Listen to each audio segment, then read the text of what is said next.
여러분, 감사합니다. 송 가사 내용으로 정말 저희가 여러 가지 혼란 가운데 나오는 전환 가운데서 인내하는 그런 작품이 있답니다. 오늘 특별히 가락이 돼가지고 우리 양아치 사장님 from China and two sisters from USA welcome to our Sunday worship service. 환영합니다. 네, 오늘 2019년 그 24강의 말씀의 제목은 꿈꾸는 자가 받는 연단입니다. 요절은 창세기 39장 8절 구절입니다. 우리 8절 구절 말씀을 다 같이 한번 읽어볼까요? 시작.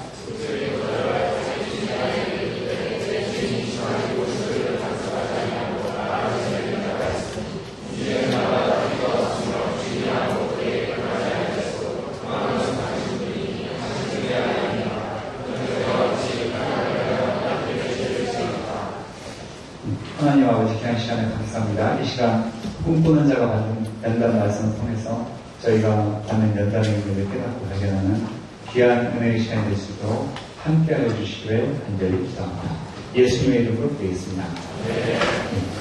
오늘 말씀은 지난 말씀에 이어서 요셉이 당하는 그 환난과 고난에 대한 말씀입니다.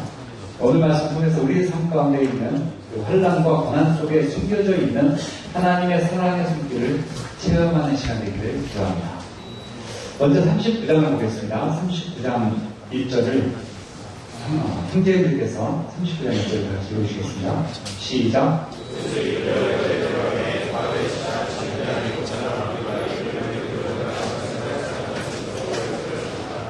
네, 39장 1절을 보면 요셉이 이끌려 애굽에 내려가네라는 표현으로 시작하고 있습니다. 37장에서 하나님이 그에게 주신 꿈은 하나님이 요셉을 많은 사람들 위해 높이시고 그를 위대하게 쓰시는 꿈이었습니다. 그 꿈을 받은 요셉은 가슴이 벅차올라서 견딜 수가 없었습니다. 그런데 하나님이 주신 꿈을 받은 결과가 무엇입니까? 그는 꿈으로 인해 미움을 받았고 분노한 형들에 의해 노예로 팔려 애굽으로 내려가게 되었습니다. 이 부분을 NIV 성경은 Now Joseph had been taken down to Egypt 라고 번역했습니다. 물론 지리적으로 이집트는 남쪽에 위치해 있고 저지대에 있기 때문에 내려갔다, down이라는 표현을 썼을 것입니다. 그런데 한편으로 내려갔다는 것은 현재 요셉의 처지를 한마디로 대변해주고 있습니다. 그는 아버지의 사랑을 듬뿍 받는 아들에서 노예의 신세로 내려갔습니다. 오늘날 고가의 브랜드와 같은 채색 옷을 입던 데서 냄새나는 노예의 옷을 입는 처지로 내려갔습니다. 요셉의 발에는 도망하지 못하도록 쇠고랑이 치워져 있었을 것입니다. 노예들을 실은 달구지안에서 머나먼 남쪽으로 내려가며 변해가는 풍경들, 듣도 보도 못한 외국어를 사용하는 사람들을 보며 요셉의 마음이 어떠했을까요? 그의 눈에는 가만히 앉아있어도 눈물이 줄줄 흘러내렸을 것입니다. 사랑하는 아버지와 또 같은 어머니 라헬에게서 태어난 그의 동생 베냐민이 죽도록 보고 싶었을 것입니다. 설마 이 모든 것이 다 꿈이겠지. 자고 나면 내일 아침이면 꿈에서 깨어나겠지. 그때 베냐민이 형 빨리 일어나 뭐하고 있어. 빨리 일어나 추석 준비해야지 하고 나를 흔들어 깨우겠지. 그때 악몽을 꾸었구나 생각하겠지 하며 잠이 들었습니다. 그러나 다음날 그를 깨우는 것은 동생 베냐민이 아니라 노예상에 굳힌 기상 나팔 소리였습니다. 마침내 이집트 노예시장에 도착한 요셉은 바로의 친위대장 보디발의 집에 팔리게 되었습니다. 2절로 3절을 보십시오. 2절로 3절을 형제 자매스님과 한번 읽어보겠습니다. 시작.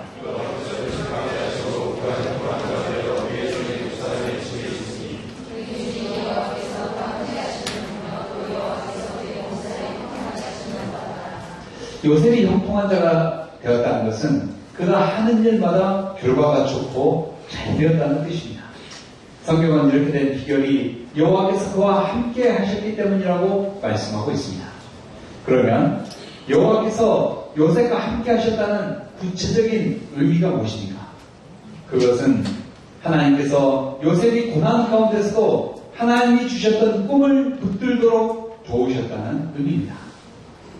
당시 요셉과 함께 보디발의 집에 팔렸던 여러 노예들이 있었을 것입니다. 그들은 자기들이 노예가 되었다는 이 현실에 압도되었습니다.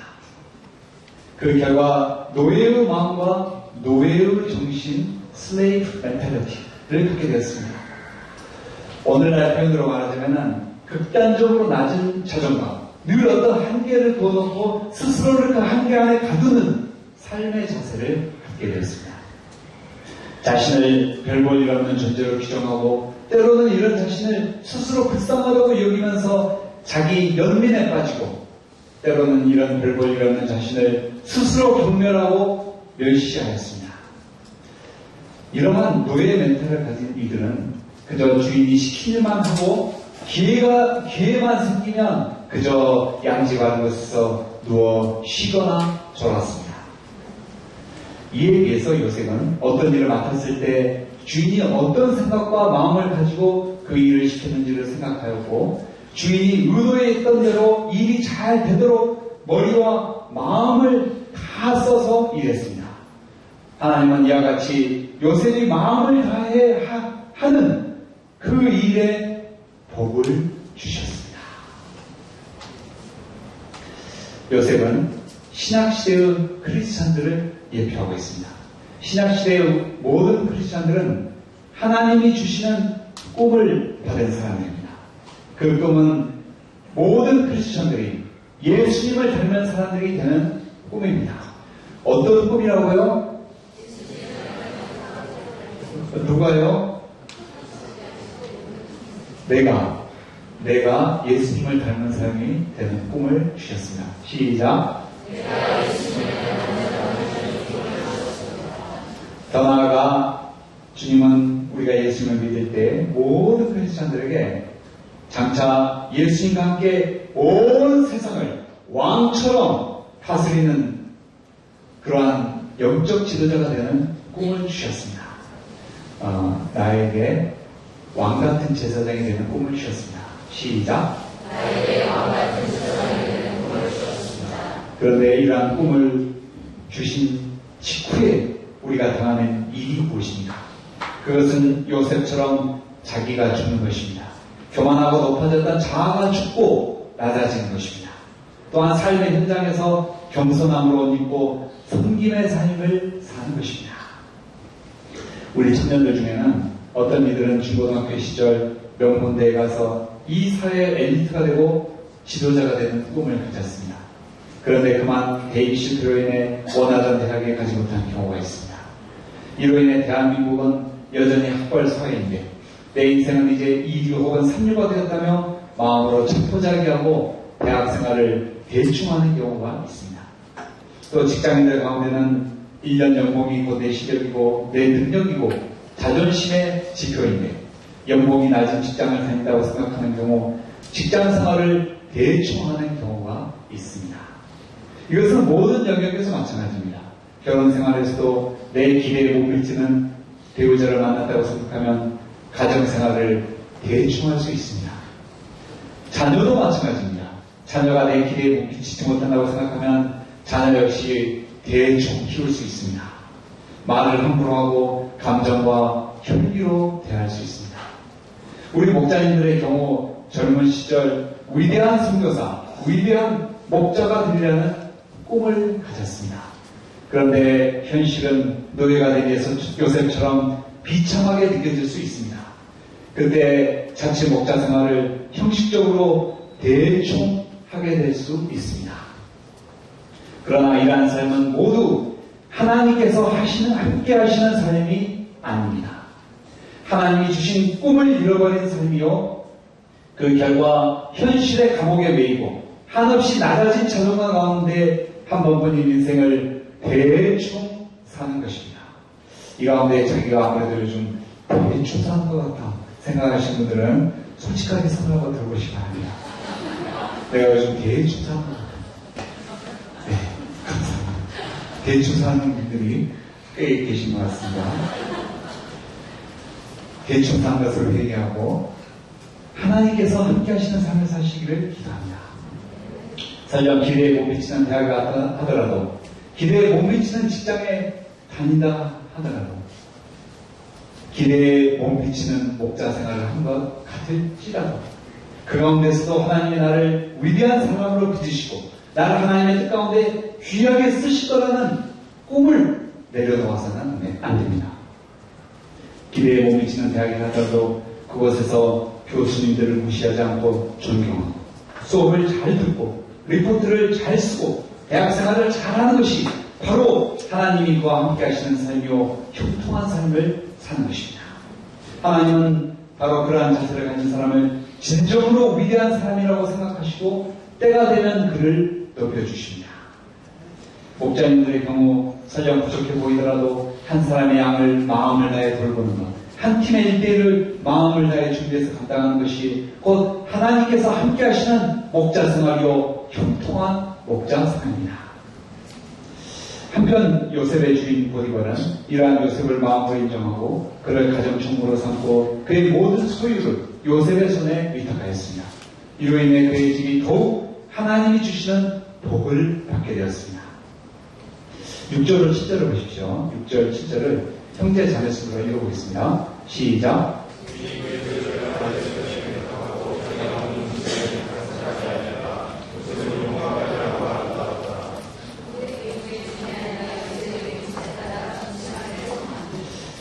요셉은 어머니 라헬을 닮아서 꽃미남이었습니다.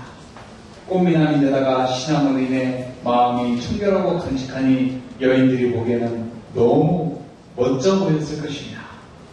이에 보디발의 아내가 요셉을 유혹하기 시작했습니다. 이 유혹은 요셉의 삶에 무서운 시험이 되었습니다. 현재 요셉의 나이가 20대 초중반인 것으로 추정됩니다. 청년의 정욕이 끌어오를 때입니다. 더더군다나 요셉은 머나먼 객지에서 그 누구의 사랑도 받지 못하고 외롭고 힘든 삶을 살고 있었습니다. 보통 청년이라면 이러한 무서운 시험과 유혹을 견디기 어려웠을 것입니다.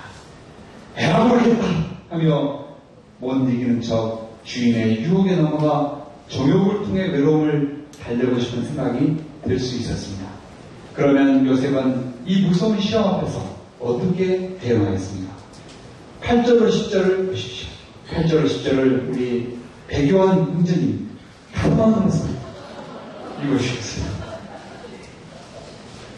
요셉이 거절하면 자기 주인의 아내에게 이르되 내 주인이 집안의 모든 소유를 간섭하지 아니하고 다 내 손에 위탁하였으니 이 집에는 나보다 큰 이가 없으며 주인이 아무것도 내게 행하지 아니하였으고 그만 것은 당신뿐이니 당신은 그의 아내이니라. 그런데 내가 어찌하여 이 큰 악을 행하여 하나님께 죄를 지으리이까. 여인이 날마다 요셉에게 청하였으나 듣지 아니하였으며 듣지 아니하여 동침하지 아니하였으므로 함께 있지도 아니하였다. 네, 반갑습니다. 요셉이 한 말을 정리해보면 만약 그가 지금 보디발 여사의 말을 들으면 그것은 하나님 앞에서 그 이중 범죄, 더블 크라임을 범하는 것이 된다는 것입니다. 하나님이 보실 때 사람이 누군가의 전폭적인 신뢰를 이용하여서 자기의 사사로운 욕망을 채우는 것은 그 자체로 하나님 보실 때 사형에 해당하는 큰 죄입니다. 또한 남의 부인과 동침하여 가늠하는 것은 그 자체로 사형에 해당하는 큰 죄입니다. 그런데 지금 요셉이 그를 믿고 부인을 제외한 모든 것을 맡긴 주인의 신뢰를 배신하고 그녀와 동침한다면 요셉은 각각 그 자체로 하나님 앞에서 사형에 해당하는 중범죄를 동시에 저지르는 더블 크라임을 범하게 됩니다. 둘 중에 하나만 범하여도 사형에 해당하며 하나님의 자기가 용서를 구하는 것이 거의 불가능에 가까운데 이 두 가지 중범죄를 동시에 범한다면 과연 그가 하나님 앞에서 어떤 무서운 심판과 형벌을 받게 될까요? 요셉은 그것을 생각할 때 이 유혹을 물리침으로 어떤 불리를 당한다 할지라도 그 유혹에 굴할 수 없었습니다. 오늘 본문의 요셉을 통해서 특히 청년의 정욕을 이기고 승리할 수 있는 비결이 무엇인지 배우게 됩니다. 그것은 이 범죄의 결과가 하나님 앞에서 얼마나 무섭고 중한 것인가를 깊이 생각하는 것입니다. 얼마 전에 대선 후보로까지 거론되었던 한 저도 유망한 정치인이 성범죄로 인해 모든 것을 다 잃어버리게 된 사건이 있었습니다. 또 전국적으로 유명했던 한 방송인이 평소 자신이 그토록 비난했던 지하철에서 몰래카메라 찍는 행위를 자신이 하여서 평생토록 쌓아올린 모든 것을 다 잃어버리게 된 사건이 있었습니다. 사실 이 땅에서 이런 것이 다 드러나서 수치를 받고 형벌을 당할지라도 만약 하나님 앞에서 그 범죄를 진실되게 회개하고 죄사함을 받으면 복이 있습니다.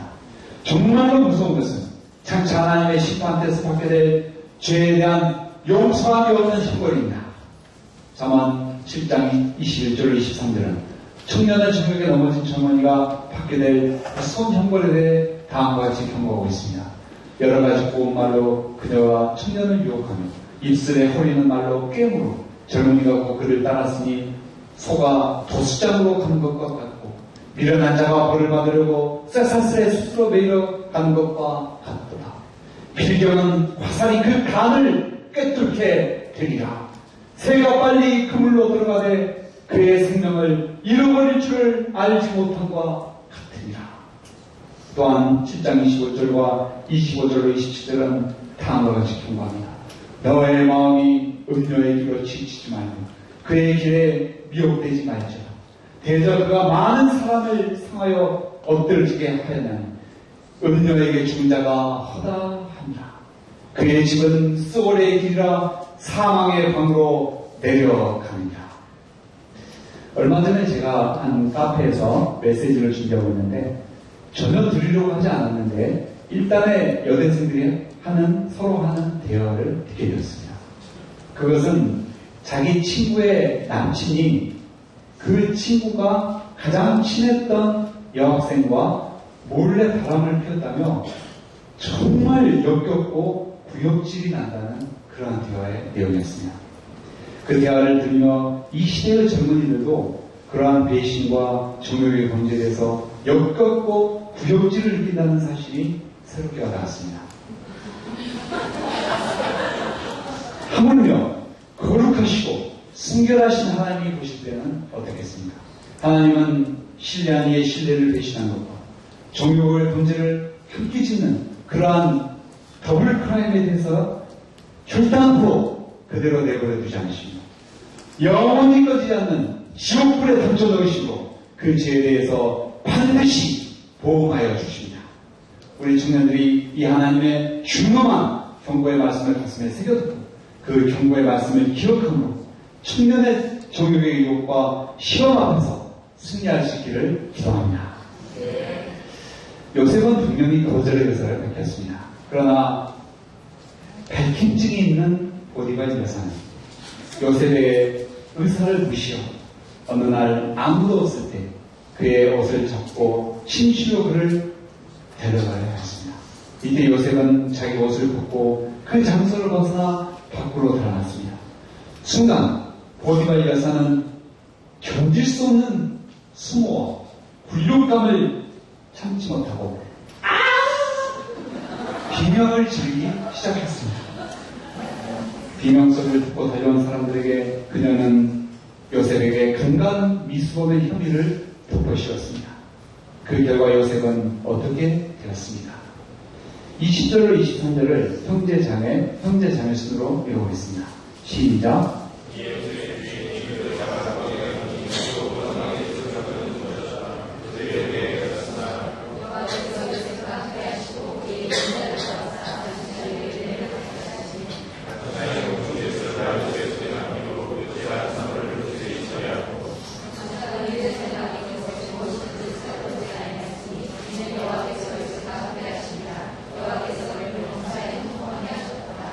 요셉은 자기를 믿어준 주인에 대한 신뢰를 지키고 하나님 앞에서 순결을 지켰습니다. 그러나 그 결과 그에게 돌아온 것은 차디찬 감옥에 갇히는 것이었습니다. 감옥 생활은 그에게 또 다른 고난이었습니다. 보디발의 집에서는 비록 노예였지만 집안에 어떤 엘레강스한 분위기가 있었습니다. 노예 외일했지만 클래식하게 흘러나오고 신의 물이 분수가 나오고 엘레강스했습니다. 그러나 감옥에서는 지금까지 생전 듣도 못한 태어나서 처음 듣는 욕설이 나오고 있습니다. 구역주의 날 것 같은 쾌쾌한 냄새가 났습니다. 주인의 부인을 강간하려 했다는 죄명을 뒤집어 쓴 요셉은 동료 제수들로부터도 심한 굴욕과 놀림을 받았을 것입니다. 이제 이 감옥에서 평생 썩는 것은 기정사실로 보였습니다. 이 가운데 요셉의 마음이 어떠했을까요? 사실 그도 인간인 이상 어느 정도 크게 낙심하고 절망하였을 것입니다. 만약 그가 감옥에 갇힌 첫날부터 하나도 힘들어하지 않고 첫날부터 일용할 양식을 먹고 주님, 이 감옥에서 저를 또 어떻게 쓰시려고 하십니까? 믿음으로 기도했다면 그는 우리가 도저히 따라갈 수 없는 믿음의 슈퍼맨 같은 사람이 되었을 것입니다. 하지만 저는 그도 혈과 육을 가진 사람이고 그도 상당 기간 낙심하고 절망하고 힘들어했을 것이라고 생각합니다. 만약 그가 아무 하는 일 없이 감옥에 가만히 있으면서 시간만 보내는 상황이었다면 그는 더욱 깊은 절망의 수렁으로 빠져들 수 있었습니다. 하나님은 이런 그를 하나님의 방법으로 도우셨습니다. 곧 간수작의 마음을 움직이셔서 옥중 사물을 다 그가 처리하도록 인도하셨습니다. 당장 매일매일 해야 할 일을 맡게 된 요셉은 그저 절망만 하고 있을 수 없었습니다. 그는 마음을 추스리고 맡겨진 일을 하였습니다. 이때 보디발의 집안에서 훈련받으며 쌓았던 실력이 빛을 발하기 시작했습니다. 그는 옥중 사무의 전 과정을 완전 자동화하고 체계화시켰습니다. 그래서 일이 착착 돌아가도록 만들었습니다. 이제 40장으로 넘어가 보도록 하겠습니다. 요셉이 감옥에 갇힌 지 얼마나 되었을까요? 아마도 몇 년의 세월이 흐른 후 애굽왕의 손 같은 자와 떡 굽는 자가 왕 앞에서 죄를 범하였습니다. 분노한 왕은 둘을 감옥에 가두라 명했습니다. 그런데 그 감옥은 곧 요셉이 갇혀서 사무엘을 보던 바로 그 감옥이었습니다. 신이 대장은 요셉에게 명하여 그들의 수발을 들도록 하였습니다. 그들이 감옥에 갇힌 지 여러 날이 지난 후였습니다. 두 사람이 각각 꿈을 꾸었는데 그 꿈의 내용이 달랐습니다. 요셉이 아침에 보니 그들에게 근심빛이 가득했습니다. 요셉은 왜 오늘은 근심빛이 있는지 물었습니다. 그들은 꿈을 꿨으나 해석할 자가 없다고 하였습니다.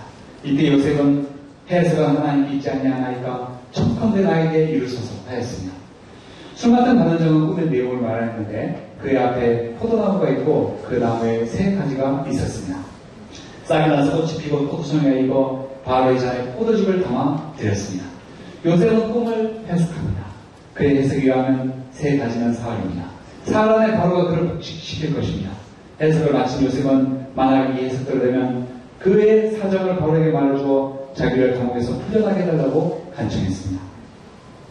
한편 길한 해석을 들은 떡 굽는 관장은 자기도 꿈에 보니 흰 떡 세 강주가 머리에 있고 맨 강주에 음식이 있었는데 새들이 그것을 먹었다고 하였습니다. 꿈을 들은 요셉은 새 강주된 사흘이며 지금부터 사흘 안에 바로가 그를 나무에 매달리니 새들이 그의 고기를 뜯어 먹을 것이라고 하였습니다. 3일 후는 바로의 생일이었습니다. 그는 모든 신하를 위해 큰 잔치를 베풀었습니다. 이때 정확히 요셉이 꿈을 해석한 그대로 술 맡은 관원장은 복직되었고 떡 굽는 관원장은 나무에 매달리게 되었습니다. 이때 술 맡은 관원장은 요셉의 사정에 대해 탄원해달라는 그의 부탁을 까맣게 잊어버렸습니다. 이제 41장으로 넘어가 보도록 하겠습니다. 만 2년 후에 이번에는 바로가 꿈을 꾸었습니다. 그가 나의 강가에서 있는데 보니 아름답고 살찐 7 암수가 강가에서 올라와 갈밭에서 풀을 뜯어먹고 있었습니다. 그들이 흉하고 화려한 다른 7 암수가 나의 강가에서 올라와 살찐 소를 다 잡아먹어 버리고 말았습니다. 놀란 바로가 잠에서 깨었습니다. 식은 땀을 흘리다가 다시 잠이 든 바로는 또 꿈을 꾸었습니다. 이번에는 한 줄기에 무성하고 촉실한 7 이삭이 나오고 그 가늘고 통풍에 마른 7 이삭이 나왔습니다. 그 가늘고 마른 이삭은 무성하고 촉실한 7 이삭을 다 삼켜버렸습니다. 다음날 아침 꿈에서 깬 바로는 마음이 고민하여 애굽의 정술가들과 현인들 다 불러 꿈을 해석하도록 하였으나 아무도 그 꿈을 해석하지 못했습니다. 이때 술 맡은 관원장이 감옥에서 꿈을 해석하던 요셉을 기억했습니다. 그는 자기가 경험했던 것을 바로에게 알렸습니다. 바로는 즉시로 요셉을 그의 앞에 대령하도록 하였습니다.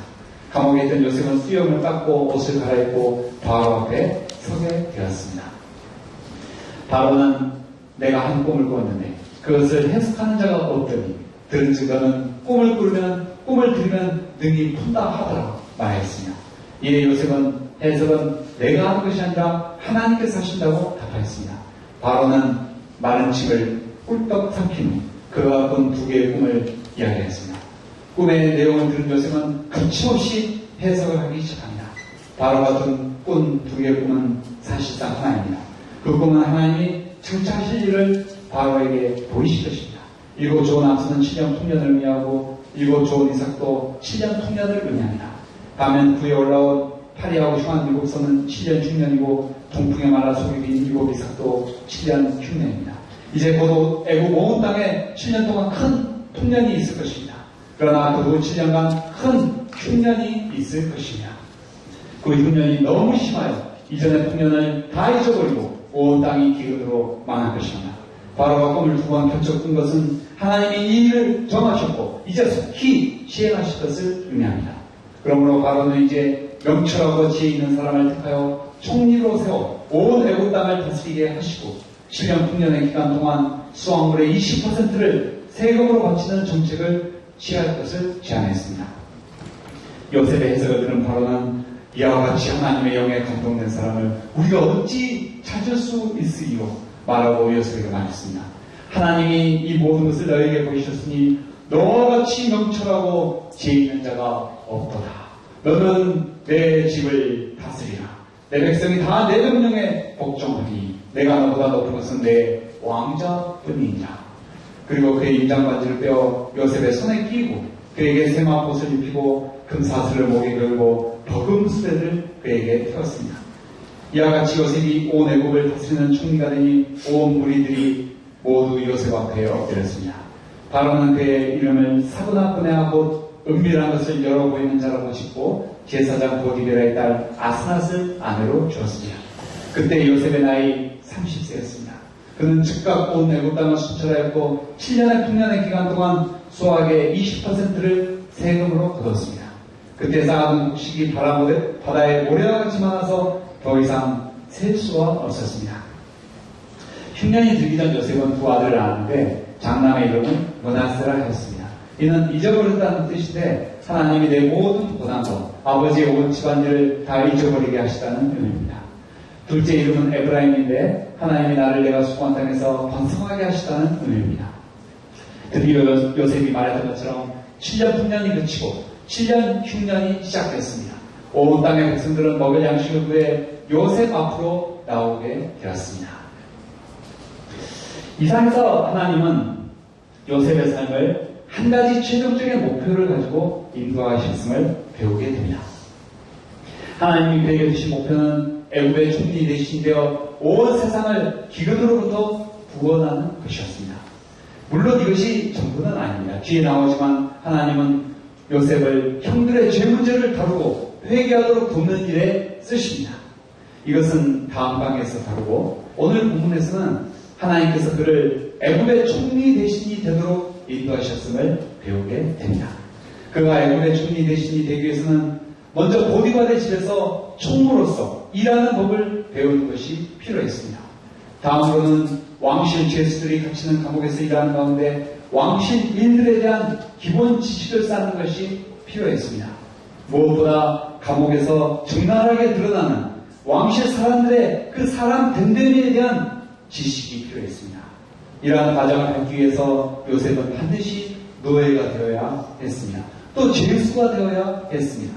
문제는 이러한 과정을 밟아가는 가운데 요셉의 마음이 무너지지 않는 것이었습니다. 만약 그의 마음이 낙심과 절망과 열등감과 슬픔으로 무너진다면 그는 이 모든 과정을 끝까지 완수할 수 없었습니다. 그러므로 하나님은 이 모든 과정을 시작하기 전에 가장 먼저 그의 마음에 꿈을 주셨습니다. 그 꿈을 반드시 이루실 하나님을 믿고 의지함으로 이 모든 과정 가운데 그의 마음이 무너지지 않고 끝까지 완주할 수 있도록 도우셨습니다. 아까도 말씀드렸던 것처럼 본문의 요셉은 신약시대의 모든 크리스천들을 예표하고 있습니다. 하나님은 모든 크리스천의 가슴에 그가 예수님을 처음 믿을 때 원대한 꿈을 주셨습니다. 그가 이 모든 과정을 마칠 때 천사들도 부러워할 영광스러운 멸류관과 주 예수와 함께 온 세상을 다스릴 왕권을 주실 것에 대한 약속의 말씀을 주셨습니다. 그리고 즉시로 그 꿈을 이루시기 위하여 그를 먼저 낮은 곳으로 보내시고 여러 가지 연단과 훈련을 통해서 그의 내면을 빚어나가십니다. 우리가 신앙생활할 때 자꾸 낮아지는 것 같습니다. 도저히 이해하지 못할 기가 막힌 상황들이 찾아오는 것을 경험하십니다. 그때 바로 그러한 상황이 아니면 도저히 배울 수 없는 것들을 배우십시오. 가장 좋지 못한 것이 알량한 자존심을 내세우는 것입니다. 자존심을 내세우며 그러한 상황을 도피하는 것입니다. 하나님이 나를 낮추실 때는 낮아지십시오. 밑바닥을 기십시오. 그 가운데 오직 밑바닥에서만 배울 수 있는 것들을 하나도 빼뜨리지 말고 다 배울 수 있기를 기도합니다. 우리가 밑바닥에 있을 때 각 사람들의 마음의 중심을 보게 됩니다. 그 사람의 중심에 무엇이 있는지, 그가 가진 숨은 야심과 욕망이 무엇인지 다 보이게 됩니다. 사람에 대한 이해가 깊어지고 사람이 가진 죄성에 대한 이해가 깊어지게 됩니다. 그때 각 사람의 죄 문제를 도울 수 있게 되고 그를 회개하도록 도와 의의 길로 인도하는 진정한 사랑을 실천할 수 있게 됩니다. 하나님은 귀하게 쓰고자 하시는 자를 반드시 먼저 밑바닥으로 낮아지도록 하십니다. 낮아질 때 이 하나님의 사랑의 손길을 생각하고 인내함으로 그러한 연단을 잘 받아 하나님의 뜻이 우리의 삶을 통해 온전히 이루어지게 되기를 기도합니다. 39장 8절 9절을 다하시겠습니다. 시작.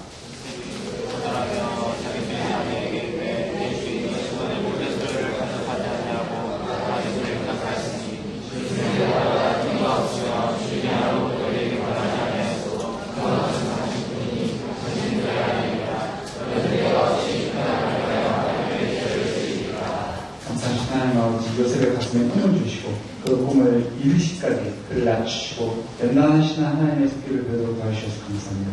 우리가 주 예수님을 처음 믿었을 때 주님께서 주셨던 그 원대한 꿈을 우리도 가슴에 품고 주님이 주시는 여러 연단과 훈련을 끝까지 잘 감당할 수 있도록 도와주시옵소서.